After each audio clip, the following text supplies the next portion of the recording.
நான் தியானம் வரும்போது தான் தெரிஞ்சது, நான் உயிரோட இருந்திருக்கேன். ஆனா உயிர்ப்போட இல்லன்னு புரிஞ்சுக்கிட்டேன். வாழ்க்கைக்கு ஒரு நோக்கம் வேணுமான்னு கேட்பாங்க. வாழறதுக்கு கூட நோக்கம் வேணுமா? ஒரு தண்ணி கூட அப்படி நினைக்கிறது இல்ல. ஒரு நீர் கூட மெதுவா போகுதுன்னு வச்சுக்கோங்களேன். அதுக்கு ஒரு தடை வந்தா ஒரு வேகம் எடுக்குது. அந்த ஒரு இயற்கையோட இத கூட நம்ம கவனிக்க மாட்றோம். தடைகள் நமக்கு முன்னேற்றத்துக்கு தான். எப்ப அது முன்னேற்றம் இல்லாம தோணும்? நீங்க உணர்வுகள்னால பந்தப்பட்டா. இப்ப நமக்கு எல்லாமே விருப்பப்படி நடக்குதுன்னு வச்சுக்கோங்களேன். நீதான் தெய்வம், ஆன்மா தான் இதுன்னா உடனே நம்ம ஏத்துப்போம். ஓகே, நம்ம தெய்வம் தான் போல, நம்ம அழிவில்லாத ஆன்மா அப்படிங்கிறத நம்மளால எப்ப ஏத்துக்க முடியுதுன்னா, வாழ்க்கையில எந்த பிரச்சனையும் வராதப்போ. புயலின் மையம் அமைதிதான். சுத்தி எவ்வளவு புயல் அடிச்சாலும் புயலோட கண் ரொம்ப அமைதியா இருக்கும். நமக்குள்ளேயும் அப்படிதான். உள் அமைதியை நம்ம வச்சிருக்கணும். சுத்தி எவ்வளவு வந்தாலும் பரவாயில்லை. கடவுள் ரொம்ப அன்புமயமானவர். உங்களை மேல இருந்து எடை போடுறதுக்குலாம் அவர் உட்கார்ந்து இருக்கல.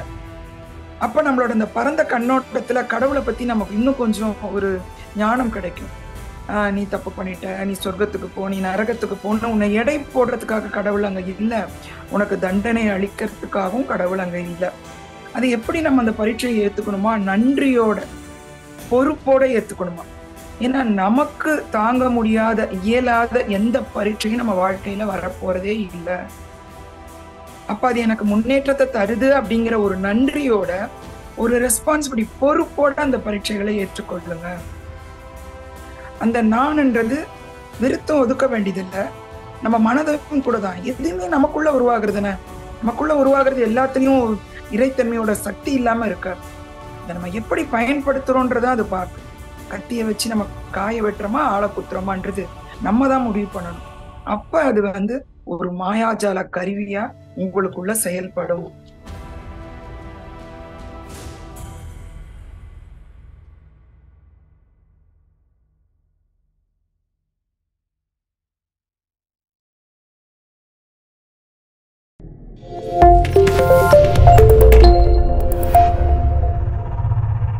இனிய நண்பர்கள் அனைவருக்கும் மாலை வணக்கம்.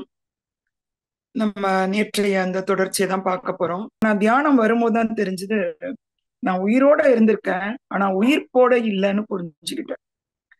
வாழ்க்கைக்கு ஒரு நோக்கம் வேணுமான்னு கேட்பாங்க. வாழறதுக்கு கூட நோக்கம் வேணுமா? வாழறதே ஒரு வரம் இல்லையா நமக்கு? அப்போ ஒரு சந்தோஷமா இருந்தா காரணம் வேணும்னு கேட்பீங்களா? காரணமே இல்லாத சந்தோஷம் வரக்கூடாதா? அப்ப சந்தோஷத்துக்கான காரணம் போயிடுச்சுன்னா சந்தோஷமும் கூட போயிருமா? நம்ம எப்ப இப்ப இருக்க வாழ்க்கை மகிழ்ச்சியா தான் இருக்குன்னு நினைக்கும் போது மட்டும்தான் அதுக்கப்புறம் எது வந்தாலும் நம்ம மகிழ்ச்சியா இருப்போம். இது வந்தாதான் மகிழ்ச்சியா இருக்க முடியும்னு நினைச்சா நம்ம எப்பவுமே மகிழ்ச்சியா இருக்கவே போறதில்ல. வாழ்க்கைய கொண்டாட்டமா வாழணுமா, திண்டாட்டமா வாழணுமான்றத நம்ம தான் முடிவு பண்றோம். இப்ப இன்னைக்குள்ள பாடத்துக்கு போலாம். வாழ்க்கையின் பரீட்சைகளை உற்சாகத்துடன் எதிர்கொள்ளுங்கள். நான் சொன்னதுக்கு அது கனெக்ஷன் வந்தது பாத்தீங்களா? நமக்கு நிறைய தடைகள் வந்தா அதுதான் முன்னேற்றம் அப்படின்னு சொன்னா நமக்கு ரொம்ப எரிச்சலா வருது சம்டைம்ஸ். என்னடா ஏதாவது பிரச்சனை வந்தா முன்னேற்றம் முன்னேற்றம். ஒரு தண்ணி கூட அப்படி நினைக்கிறது இல்ல. ஒரு நீர் கூட மெதுவா போகுதுன்னு வச்சுக்கோங்களேன். அதுக்கு ஒரு தடை வந்தா ஒரு வேகம் எடுக்குது. அந்த ஒரு இயற்கையோட இதை கூட நம்ம கவனிக்க மாட்டோம். தடைகள் நமக்கு முன்னேற்றத்துக்கு தான். எப்ப அது முன்னேற்றம் இல்லாம தோணும்? நீங்க உணர்வுகள்னால பந்தப்பட்டா. ஆன்ம நிலையில இருந்து பார்த்தா அது முன்னேற்றதான்றதை நம்ம புரிஞ்சுக்க முடியும். தடைகள் நம்ம எதை சொல்றோம்? வாழ்க்கையில வர சவால்கள், ஏமாற்றங்கள், துரோகங்கள், இழப்புகள், காயங்கள். அப்ப நம்ம அந்த தடைகளை எப்படி எடுத்துக்கிட்டா நம்ம ஒரு ஆன்ம ஒளியை எடுத்துக்க முடியும்? இப்ப நமக்கு எல்லாமே விருப்பப்படி நடக்குதுன்னு வச்சுக்கோங்களேன். நீதான் தெய்வம், ஆன்மா தான் இதுன்னா உடனே நம்ம ஏத்துக்குவோம். ஓகே, நம்ம தெய்வம் தான் போல, நம்ம அழிவில்லாத ஆன்மா அப்படிங்கறத நம்மளால எப்ப ஏத்துக்க முடியுதுன்னா, வாழ்க்கையில எந்த பிரச்சனையும் வராதப்போ. திடீர்னு ஒரு கடினமான ஒரு பிரச்சனை வருது, வாழ்க்கையில தடங்கள் வருதுன்னா உடனே நம்ம நம்பிக்கைக்குள்ள தளருது. நான் ஒரு தெய்வம், ஒரு அழிவில்லாத ஆன்மா, இறைத்தன்மை உள்ளவனா, எனக்கே இது நடக்கணும் அப்படிங்கிற எண்ணம் தான் நமக்கு வருது. அப்ப முக்கியமா நமக்கு என்ன தேவை அந்த டைம்ல பாத்தீங்கன்னா, அன்பு, அமைதி, முக்கியமா பொறுமை. அது ஏன் நடக்குதுன்றத கவனிக்கக்கூடிய பொறுமை கூட நம்மகிட்ட இல்ல. அந்த பொறுமை நமக்கு நிறைய இருந்ததுன்னா அந்த பரீட்சையில நம்ம கண்டிப்பா தேர்ச்சி பெற முடியும். இப்போ கணக்கை பொறுத்த வரைக்கும் இந்த ஆங்கிள்ஸ் எல்லாம் தெரிஞ்சுக்கிறதுக்கு ஃபார்முலாஸ் கொடுப்பாங்க. அந்த ஃபார்முலாஸ் இருந்தா மட்டும்தான் அடுத்தடுத்த பாடம் நமக்கு எளிதா இருக்கும். நம்ம வாழ்க்கையில வர்ற எல்லா சவால்களும் ஒரு ஃபார்முலாஸ் தான். ஃபார்முலாஸை மனப்பாடம் பண்ண எவ்வளவு கஷ்டம்னு உங்களுக்கு தெரியும். அதை ஞாபகம் வச்சுக்கிறது அதை விட கஷ்டம். அந்த ஞாபகம் வச்சதை எங்க அப்ளை பண்றன்றதுதான் மேக்ஸ்ல உண்மையான சவாலே. இதுதான் நம்ம வாழ்க்கையில நம்ம பிரச்சனையை எதிர்கொள்ள வேண்டிய ஒரு கண்ணோட்டமா இருக்கணும். அப்படி இருந்தா நம்ம அடுத்தடுத்த இது வரும்போது நமக்கு எளிதா இருக்கும். அதை நம்ம தாண்டி போகிறது. உண்மையிலேயே பல பரீட்சைகள் வர்றது அந்த ஞானம், அதாவது உள்ள இருக்கிற அகஞானத்தை விரிவாக்குது. இதுக்காக நம்ம பயப்படணும்னு அவசியமே கிடையாது. ஏன்னா புயலின் மையம் அமைதிதான். சுத்தி எவ்வளவு புயல் அடிச்சாலும் புயலோட கண் ரொம்ப அமைதியா இருக்கும். நமக்குள்ளேயும் அப்படிதான் உள் அமைதியை நம்ம வச்சிருக்கணும். சுத்தி எவ்வளவு வந்தாலும் பரவாயில்லை. இத பார்க்கும்போது எனக்கு ஒண்ணு தோணும். இந்த ஆட்டம் இருக்கு பாத்தீங்களா, நடுவுல புரோட்டான், அது பிளஸ். சுத்தி எலக்ட்ரான், அது மைனஸ். எலக்ட்ரான் ஏங்கிக்கிட்டே இருக்கும், நடுவுல இருக்க புரோட்டான் அப்படியே இருக்கும் அசையாம. இப்ப சிவனேன்னு இரு அப்படின்பாங்க. இவன் வேலையை பார்த்துட்டு சிவனேன்னு இருக்க வேண்டியதானே. ஏன்னா சிவன் அசையாத தன்மையை குறிக்குது. சக்தி அது ஆற்றல் தன்மையை குறிக்குது. அதுவும் எலக்ட்ரான் எல்லாம் ஆராய போனா அது பொருளா பொருள் இல்லையான்னு இன்னும் கூட கண்டுபிடிக்கலன்றாங்க. இப்ப நம்ம அதை பிளஸ் மைனஸ்ன்னு எடுத்துக்கிட்டோம்னா இன்னும் ஒண்ணு இருக்கு அதுக்குள்ள, நியூட்ரான். அது பிளஸும் இல்லை மைனஸும் இல்லை. இதை நம்ம எப்படி எடுத்துக்கிறது? ஒரு சின்ன ஆட்டம், அது உயிர் இல்லாத ஒரு பொருள்ல இருக்கிற ஆட்டத்தை சொல்றேன். உயிருள்ள பொருள்ல இருக்கிறதெல்லாம் செல்லு, அதுக்கும் மையம் இருக்கு. அதனோட கதையை எடுத்த போனோம் இன்னொரு கிளாஸே எடுத்துடணும். அந்த உயிர் இல்லாத அந்த ஆட்டம் கூட நமக்கு என்னத்தை உணர்த்துறது? அந்த அசையாத மையம் அல்லவா அந்த அந்த இதுதான் சக்கரத்தையே சுழட்டுது. அந்த அசைவுக்கான காரணமே அந்த மையமா தான் இருக்கு. இப்ப நம்ம மையத்தை நம்ம புரிஞ்சுக்கிட்டோம்னா நம்ம சுத்தி நிகழ்ற எல்லா நிகழ்வும் நம்ம கண்ட்ரோல்ல தான் இருக்கும். அப்ப அது நம்ம கட்டுப்பாட்டுல தான் இருக்கும். அந்த அச்சாணி இருக்கும்போது நம்ம அப்படியே ஒரு அச்சாணி நின்னுக்கலாம்னு நினைக்கிறேன். அது அந்த ஆரத்தை சுழலுதுன்னு வச்சுக்கோங்க, அச்சாணி பெருசா அசைய போறது இல்லை. நம்ம மையம் அப்படி நம்ம உணர்ந்துக்கிட்டோம்னா சுத்தி நிக்கிற எதுவுமே நம்மள பாதிக்காது. புயலோட மையத்தை பாதிக்க முடியல. அவ்வளவு ஒரு பாதிப்பு எடுக்கக்கூடிய புயல் கூட. இயற்கை நமக்கு நிறைய பாடங்களை கொடுத்துட்டே இருக்கு. நம்ம தான் கவனிக்கிறதுக்கான விழிப்புணர்வை கொண்டு வரணும். கடவுள் ரொம்ப அன்புமயமானவர். உங்களை மேல இருந்து எடை போடுறதுக்குலாம் அவர் உட்காந்துக்கிட்டு இல்ல. அப்ப நம்மளோட இந்த பரந்த கண்ணோட்டத்துல கடவுளை பத்தி நமக்கு இன்னும் கொஞ்சம் ஒரு ஞானம் கிடைக்கும். நீ தப்பு பண்ணிட்ட, நீ சொர்க்கத்துக்கு போ, நீ நரகத்துக்கு போன்னு உன்னை எடை போடுறதுக்காக கடவுள் அங்க இல்ல. உனக்கு தண்டனை அளிக்கிறதுக்காகவும் கடவுள் அங்க இல்ல. இதுல இன்னொரு வார்த்தை எனக்கு ரொம்ப பிடிச்சிருந்தது. அதாவது நம்ம நினைப்போம் நமக்குரிய பாடங்கள்லாம் நம்மளோட கர்ம வினை பயன்னு. அதை நம்ம ஒரு தண்டனையா தான் நம்ம எல்லாருமே நினைக்கிறோம். நம்ம ஏதோ பண்ணிட்டோம், நம்ம பண்ணதுக்கு நம்ம அனுபவிச்சுதான் ஆகணும். அது அப்படி கூட அவங்க சொல்லல. அது ஏன் இந்த தண்டனைன்னு நினைக்கிறீங்க? அது உங்களுக்குள்ள இருக்க இறைத்தன்மையை புரிய வைக்கிறது மட்டும் இல்ல, மத்தவங்களுக்குள்ள உள்ள இறைத்தன்மையும் புரிய வைக்குது. இப்போ ஒரு வண்டி ஓட்டணும்னா டெஸ்ட் வைக்கிறாங்க இல்லையா, ஓட்டுநர் லைசன்ஸ் வாங்குறதுக்கு. அது யாருக்காக? உங்களுக்காக மட்டுமா? நீங்க ஓட்டும் போது அடுத்தவங்களும் பாதிக்க கூடாது இல்லையா? அதுக்காக தானே லைசன்ஸ் வாங்குறோம். இப்ப நம்மளோட பரீட்சைகள் நமக்காக மட்டும் இல்ல, நம்ம இறைத்தன்மை புரிஞ்சுக்கிறதுக்காக மட்டும் இல்ல, அடுத்தவங்களதையும் புரிஞ்சுக்கிறதுக்கு நமக்கு ஒரு வாய்ப்பை கொடுக்கிறாரு கடவுள்.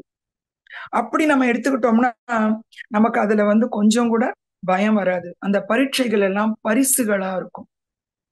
வாழ்க்கையின் பரீட்சைகளை உற்சாகத்துடன் எதிர்கொள்ளுங்கள். பரீட்சையே நாங்க உற்சாகத்தோட எதிர்கொள்ள மாட்டோமே, கிளாஸ்ல இருக்க பரீட்சையே. அப்ப இதை எப்படி நம்ம பரிசா எடுத்துக்கிறது? யாரா கண்டுபிடிச்சா இந்த பரீட்சை எக்ஸாம்லாம் அப்படின்னு சொல்ற ஆள் தானே நம்ம. ஆனா இதை நீங்க உங்களுக்கான பரீட்சைய எதிர்கொள்ளாத வரைக்கும் உங்களால எந்த வகையிலும் முன்னேற முடியாது. அது எப்படி நம்ம அந்த பரீட்சையை ஏத்துக்கணுமா? நன்றியோட, பொறுப்போட ஏத்துக்கணுமா? ஏன்னா நமக்கு தாங்க முடியாத இயலாத எந்த பரீட்சையும் நம்ம வாழ்க்கையில வரப்போறதே இல்லை. அப்ப அது எனக்கு முன்னேற்றத்தை தருது அப்படிங்கிற ஒரு நன்றியோட, ஒரு ரெஸ்பான்சிபிலிட்டி, பொறுப்போட அந்த பரீட்சைகளை ஏற்றுக்கொள்ளுங்க.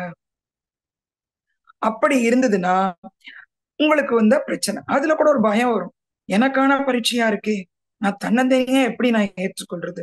உங்களை சுற்றி அந்த சூட்சும கரங்கள் என்றுமே விளங்குவதில்லை, விலகுவதில்லை. நம்ம பைபிள்ல கூட சொல்லுவாங்கல்ல, நான் உன்னை விட்டு விலகுவதும் இல்லை. ஏதோ ஒரு வார்த்தை வரும், அது எனக்கு ரொம்ப பிடிச்ச வார்த்தை. உன்னை கைவிடுவதும் இல்லை, உன்னை விட்டு விலகுவதும் இல்லை, உன்னை கைவிடுவதும் இல்லைன்னு ஒரு இது எழுதுவாங்க. அதுக்காக சார்ந்து இருக்க சொல்லல, சுத்தி இருக்கு அப்படிங்கிற ஒரு இப்ப ஒரு குழந்தை ஓடி வரும் பாருங்க, அப்படியே பெட்ல இருந்து ஓடி வந்து குதிக்க வரும். கொஞ்சம் கூட அது தயங்காது. நீங்க பிடிச்சிருவீங்கன்ற நம்பிக்கை அதுக்கு 100% இருக்கு. நம்மள பிடிக்காம நம்ம கீழே விழுந்துருவோம்னு அந்த குழந்தை கொஞ்சம் கூட பயப்படாது. நம்ம தான் பயப்படுவோம், நம்ம பிடிக்காம போயிருவோமோ. அந்த மாதிரி பிரபஞ்சத்தோட துணை நமக்கு எப்பவுமே இருக்கு. அப்ப நமக்கு தைரியமா அந்த பரீட்சை எதிர்கொள்ளலாம். அது சிறிய பரீட்சையா இருக்கலாம், பெரிய பரீட்சையா இருக்கலாம். நான் இந்த பரீட்சை வேணாம்லாம் சொல்ல முடியாது. அதை ஸ்டாப் பண்ண முடியாது. அதை முதல்ல ஏத்துக்கிட்டோம்னா அதை எப்படி ஏத்துக்கொள்ளணும் அப்படிங்கிற ஒரு கண்ணோட்டத்தை நம்ம மாத்திக்கலாம். இப்போ இதுல நமக்கு ஒரு முக்கியமானது என்ன தடங்களை ஏற்படுத்துது, அதுதான் அடுத்த பாடம். உங்களது அகங்காரங்களை கட்டுப்படுத்துங்கள். அகங்காரம் நம்ம சொல்றது, எனக்கு கூட இந்த காரம் அப்படிங்கும் போது அது ஒரு செயலா அப்படின்னு தோணும். பரிகாரம், பரிகாரம் சொல்லுவாங்க இல்லையா, இன்னும் கூட ஏதோ ஒரு காரம் வரும். அதாவது காரம்னா பரிகாரம்னா ஒரு செயலுக்கான ஒரு பிராயச்சித்தத்தை தான் நம்ம பரிகாரம்னு சொல்றோம். அந்த காரம்னா அது ஒரு செயல். அகங்காரம், நம்ம தான் செய்யறோம் அப்படிங்கிற அந்த செயல் தான் அகங்காரத்தை வெளிப்படுத்துது. நான் தான் இதை செய்யறேன், இதுல கரெக்ட் தானே, நம்ம தானே செய்யறோம். அப்ப அது ஏன் கட்டுப்படுத்தணும்? அதை ஏன் நம்ம அகங்காரத்தை அழிக்கணும்னு சொல்றோம்? ஏன்னா விழிப்புணர்வு இல்லாத அகங்காரம் காட்டு விலங்கு போல, அது நம்மளையே அழிச்சிரும், கடிச்சு கொதறிடும் அப்படிங்கிறாங்க. அந்த விலங்க கூட டொமஸ்டிகேட்டடா மாத்துறோம். ஒரு காலத்துல குதிரையே காட்டு விலங்கு தானே, இப்ப கூட குதிரை பின்னங்கால அடிச்சா இறந்துருவோம் நம்ம, அந்த அளவுக்கு அதுக்கு பவர் உண்டு. அதை நம்ம ஒரு கடிவாளம் போட்டு நம்ம பயன்படுத்திக்கிறோம். அத போல அந்த அகங்காரத்தையும் ஒரு கருவியா, உங்களுக்கு உதவக்கூடிய ஒரு கருவியா, துணை பொருளா மாற்றுங்க. அப்படி இல்லாம அதனோட பேச்சுக்கு மட்டும் செவி சாய்ச்சிட்டு போனீங்கன்னா கண்டிப்பா நம்ம தவறான பாதையில போகக்கூடிய வாய்ப்பாயிடுது. ஏன்னா போலியான ஒரு தூண்டுதல் தான் அதுக்குள்ள வரும். அது கூட நமக்கான பாடமோன்னு எனக்கு தோணும்.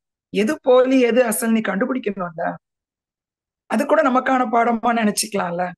அப்படின்னா நம்ம அதை கண்டுபிடிக்கிற வித்தைய பார்ப்போமே, எது ஒரிஜினல் எது டூப்ளிகேட்னு. எந்த குரல் நம்ம தானே புரிஞ்சுக்கணும்ன்றாங்க இல்லையா. இந்த புரிதலுக்கு, அந்த பூரணாத்மாவன் புரிதலுக்கே இது உதவுதலா இருக்கும். அப்ப அந்த அகங்காரம் அது நேர்மறையோட அது நமக்கு உதவும். இப்ப முக்கியமா அந்த அகங்காரம் பாத்தீங்கன்னா முக்கியமா பாராட்டுக்கும் அங்கீகாரத்துலதான் வளருது. இந்த பாராட்டுக்கள் நம்ம ஏத்துக்கிறதுக்கு ரொம்ப சந்தோஷமா இருக்கு. நீ ரொம்ப நல்லா பண்ற, நீ நல்லா செஷன் எடுக்கிறீங்க, நீங்க அழகா இருக்கிறீங்க, நீங்க நல்லா எழுதுறீங்க, எல்லாமே நமக்கு ஒரு சந்தோஷத்தை கொடுக்குது. அங்க நம்ம சந்தோஷத்தை இந்த நிலைமைக்கு கொண்டு போறோம்னு வச்சுக்கோங்க, அப்ப நல்லா இல்லைன்னு சொன்னா நம்ம கீழே தான் போறோம். அதுல ஒரு சாமியார் ஒரு இத மாதிரி ஒரு சத் சங்கத்துல பேசும்போது ஒருத்தர் சொன்னாராம், உன்னிலும் கீழே கோடி உண்டு, அதை நினைச்சு நீ மனசு சமாதானம். அது மாதிரி இதுல சொல்லுவாங்க, உனக்கு கீழே எத்தனை பேர் இருக்காங்க பாருங்க அப்படின்னு சமாதானம் அடையறதுக்கு சொல்லுவாங்க. ஓஷோ அதை மிக தவறு அப்படிம்பாரு. நீ உன்ன இருக்கிற கீழே இருக்கிறவனை பாக்குறதோட நிப்பாட்ட போறியா? நீ மேல இருக்கிறவனையும் பார்க்க தானே செய்வ. ஒப்பீடுன்றது ஒரு பக்கமா இருக்காது. கீழே இருக்கவனை பார்த்தா ஓகே, லைன்ல பின்னாடி இருக்கவனை பார்த்தா நமக்கு சந்தோஷம், அப்படி பின்னாடிதான் இருக்கான்னு. அப்ப முன்னாடி இருக்கணும் நம்ம பார்க்க தானே செய்வோம். அப்ப அந்த ஒப்பீடுன்னு உங்களுக்கு எதை கொடுக்கும்? அப்ப நம்ம பாராட்டையும் அங்கீகாரத்தையும் எதிர்பார்க்கும் போது அந்த அந்த என்ன சொல்றது, அந்த திட்டுதல், அந்த நம்மள ஒதுக்குதல், அது நமக்கு இழப்ப கொடுக்கும். பாராட்டுதலுக்கும் நமக்கு ரொம்ப அப்பதான் நம்ம சொல்றோம் அந்த அகங்காரம் வளருது. அப்பதான் நான் செஞ்சேன் அப்படிங்கிற உணர்வு வருது. அதை நம்ம வழிப்படுத்திட்டோம்னா அது நம்மளோட என்ன சொல்றது, நம்ம கூட வர கயிறு கட்டின ஒரு நாய்க்குட்டி மாதிரி நம்ம கூட அது ஹெல்ப்புக்கு நமக்கு வரும். அப்ப அந்த அடிமைத்தனத்துல இருந்து நம்ம விடுபடலாம். நம்ம இதுல ஒரு சந்தேகம் வருது எல்லாத்துலயும், இது நமக்கானது தானே, நம்ம ஏன் அனுபவிக்க கூடாது? இந்த சந்தேகம் வரும் தருணங்களை புறக்கணிச்சிருங்க. ஏன்னா அது ஒரு அர்த்தமற்ற செயல் நிறைய அது நமக்குள்ள ஏற்படுத்தும். அதை நீங்க பொருட்படுத்தாம இருந்தா அது வாழ்வை மாற்றும் ஒரு மாயாஜால கருவியா மாறக்கூடிய பலம் அது கொண்டு. நானுக்கு பலன் இல்லைன்னு சொல்ல முடியாது, மிர்தாதோட புத்தகத்தை நீங்க அந்த நாணை படிச்சீங்கன்னா ரொம்ப அருமையா இருக்கும். அவர் ஃபர்ஸ்ட் அந்த பிருந்தாத் அந்த முதல் அவரோட அந்த சீடர்களுக்கு சொல்ற முதல் இதுவே, சீடர்னு சொல்ல முடியாது, மத குருகளுக்கு அந்த சொல்ற முதல் இதுவே நான். அந்த நானோட விளக்கம் ரொம்ப அருமையா இருக்கும். அந்த நான்ன்றது வெறுத்தும் ஒதுக்க வேண்டியதில்லை, நம்ம மனதையும் கூட தான். எதுவுமே நமக்குள்ள உருவாகுறதுன்னு, நமக்குள்ள உருவாகிறது எல்லாத்துலயும் இறைத்தன்மையோட சக்தி இல்லாம இருக்க. அதை நம்ம எப்படி பயன்படுத்துறோன்றத அது பார்க்கு. கத்திய வச்சு நம்ம காய வெட்டுறோமா ஆளை குத்துறோமான்றது நம்ம தான் முடிவு பண்ணணும்.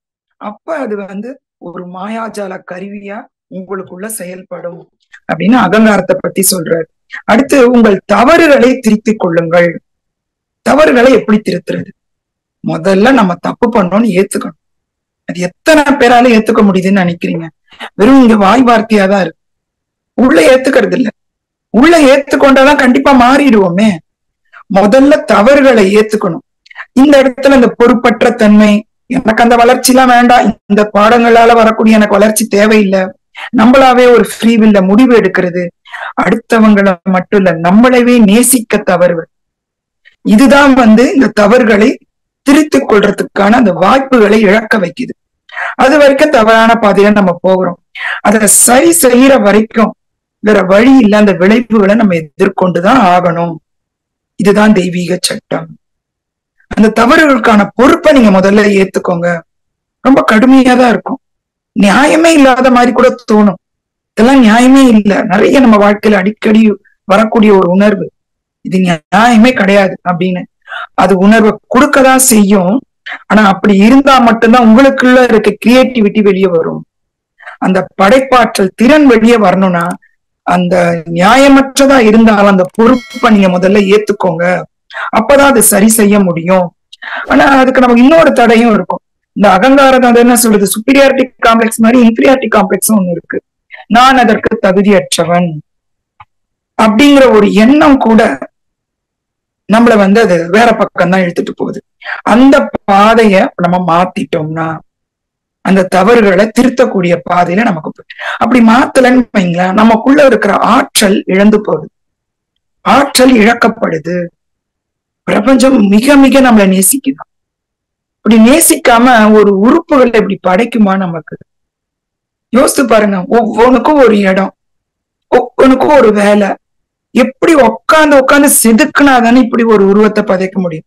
நம்மள மட்டும் இல்ல, அதாவது அன்னைக்கு கூட சொன்ன வண்ணத்து பூச்சியின் ஓவியங்கள் அதிசயம். ஒரு ஓவியம் வரைஞ்சா கூட அந்த வண்ணத்து பூச்சியில இருக்கிற அந்த கலர் நம்மளால கொண்டு வர முடியாத டெப்த. அப்ப அந்த ஒரு பிரபஞ்சம் எவ்வளவு அழகா சிந்திச்சு எவ்வளவு அது நேசம், ஒரு அன்பு இருந்தா இந்த மாதிரி ஒரு பிரபஞ்சத்தை, ஒரு படைப்புகளை உருவாக்க முடியும் ஒரு பிரபஞ்சம். அப்ப அதை நம்மள நேசிக்குதுன்றத முதல்ல புரிஞ்சுக்கோங்க. அப்ப நம்ம சீக்கிரமா திருந்துவோம். விழிப்புணர்வோட அனைத்து செயல்களையும் பொறுப்பேற்றுக்கிட்டோம்னா பாடங்களை கற்கிறது ரொம்ப ரொம்ப ஈஸியா இருக்கும். ஆன்மா சாதாரணமா நம்மளோட செயல்கள்ல இடைப்படுறது இல்லை. அதாவது நீ கத்துக்கோ, நம்மள கூட சொல்லுவோம்ல, நீயே விழுந்து எந்திரிச்சு. சில பேர் அந்த காலத்துல கிராமத்துல எல்லாம் பாத்தீங்கன்னா தண்ணிக்குள்ள தூக்கி போட்டுருவாங்க நீச்சல் கத்துக்கணும்னா. முங்கி எந்திரிச்சு எப்படியாவது வரட்டும்னு பாப்பாங்க. நான் ஒருவேளை உண்மையிலேயே ஆபத்து வருதுன்னு வைங்க, கண்டிப்பா தூக்கிடுவாங்க. அதே போல ஆன்மா கூட மிகப்பெரிய சவால் வருதுன்னு உண்மையிலேயே நீ ஆதரவிழந்து நிக்கிறேன்னு சொன்னா கண்டிப்பா உனக்கு கை கொடுக்க வரும். அதுல நீ சந்தேகம் பட வேண்டாம். சின்ன சின்ன இதை நீங்க கத்துக்கிட்டீங்கன்னா அந்த பெரிய சவால் நீ எப்படி எதிர்கொள்ற, உனக்கான திறனை நீ வளர்த்துக்கிற. அந்த குழந்தைய தூக்கி போடுற அப்பா அம்மா கொடுமையானவங்களா, தண்ணியில தூக்கி போடுறவங்க, அது அதற்கான திறனை வளர்த்துக்க தானே தூக்கி போடுறாங்க. உனக்கு அப்ப முங்கிறதும் தண்ணி குடிக்கிறதும் தவிக்கிறதும் கஷ்டமா இருக்கலாம். ஆனா எப்படியாவது உனக்கு மிகப்பெரிய ஆபத்து வந்தா கண்டிப்பா ஆன்மா அதுல அந்த என்ன சொல்றது, அந்த பிரச்சனைக்கு நடுவுல இடைப்படும், உள்ள வரும். அப்ப நமக்கு விலகி போக வேண்டாம், மீண்டும் சரியான பாதையில அதை கொண்டு நம்மள சேர்த்துடும். அப்ப நம்ம தீங்கில்லாத ஒரு வாழ்க்கையை தான் வாழ்வோம். திருப்தியான வாழ்க்கைய நம்மளால வாழ முடியும். நம்ம நிறைய உங்க வாழ்க்கையில நீங்களே உங்களை காயப்படுத்திக்கிறீங்க. மிருதாத் புத்தகம் எனக்கு ரொம்ப பிடிச்ச புத்தகம். அதுலயும் அது அடிக்கடி ஏன் நீ உன்னை காயப்படுத்திட்டு இப்படி ரத்த காடா இருக்கன்னு கேட்பாரு. அந்த மாதிரி உங்களை நீங்க காயப்படுத்தாத ஒரு பாதைய உங்களால தேர்ந்தெடுக்க முடியும். எப்பொழுது உங்களோட தவறுகளை திருத்திக் கொண்டால் பூமி தாயோட பாரத்தையும் நம்ம தாங்கலாம். ஆரம்பத்துல இந்த தெய்வீக சட்டம் நமக்கே ஒரு பாரமா தான் இருக்கும். ஆனா அந்த பொறுப்புணர்வோட ஏற்கும் போது நமக்கு அம்மா அப்பா நம்ம சொல்லுவோம், நம்மள வளர்க்குறாங்க, அவங்க பொறுப்பை நம்ம ஒரு காலத்துல ஏத்துக்கிறோம் இல்லையா? அந்த மாதிரி பூமியவே ஷிஃப்ட் பண்ணக்கூடிய அந்த ஒரு விஷயம் நமக்குள்ள அது ஏற்படுத்தக்கூடிய வாய்ப்புகள் நமக்கு கிடைக்கும். இதுக்கு இந்த தெய்வீக சட்டத்தோட நம்ம ஒத்துழைக்கணும். ஒரு சத்தியமான வாழ்வு, சத்தியம், உண்மை தவறாத அந்த வாழ்வு ஒரு அதிசயத்தின் ஆரம்பம் அப்படிங்கிற இந்த இத எழுதினவங்க. உங்கள் அனுபவங்களுக்கு அப்ப நீங்க எஜமானனா இருப்பீங்க. உங்களோட அனுபவங்களுக்கு நீங்க அடிமையா இருக்க மாட்டீங்க. உங்கள் அனுபவம் நீங்க பாடம் கத்திருப்பீங்க, அதற்கு நீங்க எஜமானனா அப்பதான் மாறுவீங்க. இல்லைன்னா சில பேர் ஒரு அனுபவங்களை எத்தனையோ தடவை வருஷம் கழிச்சு கேட்டாலும் அப்படியே புள்ளி மாறாம, அந்த இன்சிடென்ட் மாறாம சொல்லுவாங்க. அப்ப அவங்க அதுக்கு அடிமையா இருக்காங்க. மாறணும்னா நம்ம அதுல இருந்து என்ன சொல்றது, அந்த நிகழ்வு நம்ம விலகி நின்று, ஒரு எஜமானன் பின்னாடி திரும்பி திரும்பி பார்க்க மாட்டான் வேலைக்காரன் வரானான்னு. அந்த அனுபவங்கள் நம்ம விலகி போவோம். அப்ப அந்த அனுபவங்களுக்கு கற்ற பாடம் மட்டும் நம்ம இருக்கோம். அந்த அனுபவங்களுக்கு நம்ம எஜமானனா மாறுவோம். இதுக்கு முக்கியமானது ஆல்ரெடி தெரிஞ்சதுதான். நிகழ்காலத்துல அந்த நிகழ்வுகளை சாட்சிகளா பார்க்க கத்துக்கோங்க. ஆனா எந்த தவறுக்கும் குற்ற உணர்வு தேவையில்லை. இத பண்ணிட்டீங்க, முடிஞ்சிருச்சு. எங்க அம்மா கூட அடிக்கடி சொல்லுவாங்க, சிந்தன பாலுக்கு அழுதி என்ன செய்ய கேட்பாங்க. முடிஞ்சு போன கதைய நம்ம திருப்பி திருப்பி அந்த போஸ்ட்மார்ட்டம் பண்ற வேலை வேணும். சிந்தன பாலுன்னா அடுத்து நம்ம சிந்தாம இருக்கதானே கத்துக்க போறோம். அதனால குற்ற உணர்வு வேண்டாம். ஆனா தவறுகளை திருத்திக் கொள்றதுக்கு முதல்ல தவறுகளை ஏற்றுக்கொள்ளுங்கள். இது 3வது பாடம். இன்னைக்கு 4வது பாடத்தையும் பார்த்திடலாம். ஏன்னா அது நமக்கு ரொம்ப விருப்பமான பாடம், உங்களுக்கு எளிதா புரியக்கூடிய பாடம் தான். தீவிரமாக தியானம் செய்யுங்கள். இந்த தீவிரமாக மனதில் தியானம் செய்யும் போது அந்த மனதோட எண்ணங்கள் அடங்குது. நமக்கு அது நிறைய தெரியும். தியானத்தை பத்தி நமக்கு நிறைய தெரியும். இந்த மாதிரி பாடங்கள் மூலமா எதுக்கு அந்த தியானம் உண்மையான டூல்ன்றத நிறைய திருப்பி திருப்பி பதிய வைக்க வேண்டியது. நம்ம பசங்களை ஒரு தடவை படினா மனப்பாடம் பண்ண முடியுதா? திருப்பி திருப்பி படிக்க வைக்கிறோம். ஆனா சினிமா பாட்டு மனப்பாடமா எடுத்து பாருங்க, தவறுகளை எளிதா நம்மளால புரிஞ்சுக்க முடியுது. எது சரியோ அதை புரிஞ்சுக்கிறதா ரொம்ப கஷ்டமா இருக்கு இல்லையா? தியானம் எண்ணங்களை ஒழுங்குபடுத்தும். அந்த எண்ணங்களை எந்த வரிசையில நம்ம வச்சுக்கலாம், எதுக்கு ப்ரையாரிட்டி கொடுக்கலாம், அப்போ ஒரு தீவிரத்தை நம்மளால அதுல செலுத்த முடியும். இந்த பாடமே ஃபுல்லா உருவாக்குறது தான். நீ என்ன நினைக்கிறியோ அதை உருவாக்கக்கூடியது. அந்த தியானத்துக்கும் மனதில் எழும் எண்ணங்கள் அனைத்தும் உருவாக போறதில்லை. ஆனா தியானத்தின் மூலமா அந்த தீவிரத்தன்மை நமக்குள்ள ஏற்படும் போது நம்மளால எல்லாத்தையும் உருவாக்க முடியும். நமக்கு ஒரு தீவிரத்தன்மை, எல்லாருமே நம்ம தியான நிலையில தான் இருப்போமா. ஏன்னா கவலைப்படுவதுல நமக்கு தீவிரமா இருக்கும். எதுல தீவிரமா இருந்தாலும் அது தியானம் தான்ன்ற. நமக்கு கவலைப்படுவதுல ரொம்ப தீவிரம். அப்ப அந்த தியான நிலையை நம்ம எதை கொண்டு வரோம் நமக்கே தெரியும். அப்புறம் ஒரு விஷயம் இருக்கு, நம்ம வந்தோடனே சொல்லுவோம், நான் இப்ப வந்துட்டேன், அந்த தியானம்லாம் பண்றேன், நீ எத்தனை நாளே எனக்கு சரியாகும், எத்தனை நாளே என்லைட்மெண்ட் கிடைக்கும், எத்தனை நாளே என்னோட பர்பஸ் எல்லாம் நிறைவேறும். எவ்வளவு கேள்விகள் பாருங்க. நீ வந்தது எப்போ, எத்தனை பிறவிகளா, எத்தனை ஆண்டுகளா எத்தனையோ பேர் உட்கார்ந்துட்டு இருக்காங்க தியானத்துல. உடனடி விளைவுகளை ஒரு எதிர்பார்க்கிறது, அது கூட ஒரு உருவாக்கத்துக்கு தடையாத்தான் இருக்கு. தெய்வீக சட்டத்தினால அந்த தியானம்ன்றது நமக்குள்ள இருக்க அருட்தன்மையை காப்பாத்துது. நம்ம ஏற்கனவே அந்த கருணை அருளை பார்த்துட்டோம் இல்லையா? அது உங்களுக்குள்ள அந்த அருட்தன்மை உங்களை சந்திப்பவர்களின் அத்தனை பேருடைய இதயத்தை திறக்கும். உங்களை சந்திக்கிறவங்களோட இதயமும் அங்க திறக்கப்படுது. நம்ம சொன்னோம் இல்லையா, அந்த லைசன்ஸ் வாங்கினா நமக்கு மட்டும் இல்ல அடுத்தவங்களுக்கும் நன்மைதானுங்க. இல்லைன்னா அந்த லைசன்ஸ் இல்லாம ஓட்டுற வண்டி எப்படி இருக்கும் பாத்துக்கோங்க. அந்த மாதிரி விழிப்புணர்வு இல்லாத நம்மளோட வாழ்க்கை நம்மளை மட்டும் பாதிக்கிறது இல்ல, அடுத்தவங்களையும் சேர்ந்துதான் பாதிக்குது. இப்ப நம்மளை மட்டும் நம்ம காப்பாத்த போறது இல்ல, அடுத்தவங்களையும் சேர்ந்துதான் காப்பாத்த போறோம். அப்ப அந்த அருட்தன்மையினால உங்களை சுத்தி இருப்பாங்க, அவங்களோட இதயம் திறந்து ஈர்க்கப்படுவார். அந்த ஈர்ப்பு தன்மையினால உலகமே எதிர்மறையிலிருந்து அன்பு நட்புணர்வாக மாற முடியுது. ஒரு அழகான ஒரு நிலையை நமக்குள்ள உருவாக்கும் அப்படின்னு தியானத்தை பத்தி இந்த புத்தகத்துல சொல்லியிருந்தது. இன்னொரு சயின்ஸ் விஷயத்த சொல்லிட்டு இந்த பாடங்களை முடிப்போம். தியானத்துல இருந்தோம்னா நம்மளோட டிஎன்ஏவை மாத்த முடியும். டிஎன்ஏல நம்மளோட எல்லா விஷயமும் பதிஞ்சிருக்கு. ஆல்மோஸ்ட் நம்ம உடம்புல டிஎன்ஏனா ஒரு இறைவன் போல. நமக்குள்ள என்னெல்லாம் பதிவுகள் இருக்கோ அது எல்லாமே டிஎன்ஏல இருக்கும். நம்மளோட வியாதியில இருந்து, நம்மளோட பழக்க வழக்கங்கள்ல இருந்து, நமக்கான திறமைகள்ல இருந்து, குறைபாடுகள்ல இருந்து, அத்தனையும் அந்த டிஎன்ஏ பதிவுகள் மூலமா தான் வருதுன்னு கண்டுபிடிக்கிறாங்க. அந்த டிஎன்ஏவே மாத்தக்கூடிய சக்தி தியானத்துக்கு உண்டு. அத சயின்ஸே ஒத்துக்குது. ஒரு மூளையில அது பண்ற ஒரு அதிர்வலைகள் தியானத்தின் அப்ப ஏற்படுறத அது சயின்ஸே ஒத்துக்குது. அது மட்டும் இல்ல, 3 ஆயுள், ஆரோக்கியம், ஆற்றல். ஆஹா ஆகான்னு சொல்ற மாதிரி இருக்கு இல்லையா? ஆயுள், ஆரோக்கியம், ஆற்றல். இந்த 3ஐயும் நமக்குள்ள அதிகரிக்கக்கூடிய ஆற்றல் அந்த தியானத்துக்கு உண்டு.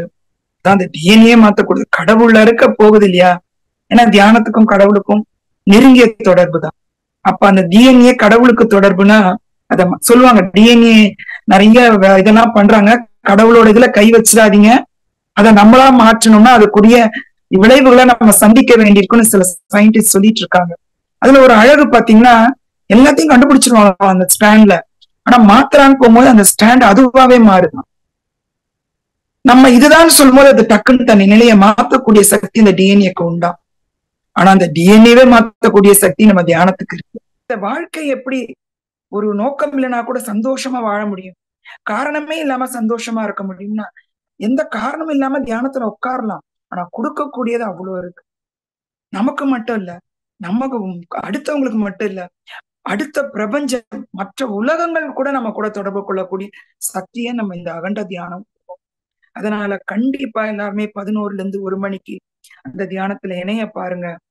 இது நமக்கான ஒரு வாய்ப்பு. இத கொடுக்கும் போது நம்மள மட்டும் இல்ல, நம்ம சுத்தி இருக்கிறவங்க மட்டும் இல்ல, உலகம் மட்டும் இல்ல, பிரபஞ்சத்துக்கே ஒரு மாற்றத்துக்கான வாய்ப்பு. அந்த ஒரு கிரிட்ல நம்ம பங்கு கட்டுறதுக்கு ஒரு வாய்ப்பு கிடைச்சிருக்கு. அதை யாரும் தவற விட்டுறாதீங்க மாஸ்டர்ஸ். வாய்ப்பளித்த பிஎம்சி சேனலுக்கு நன்றி.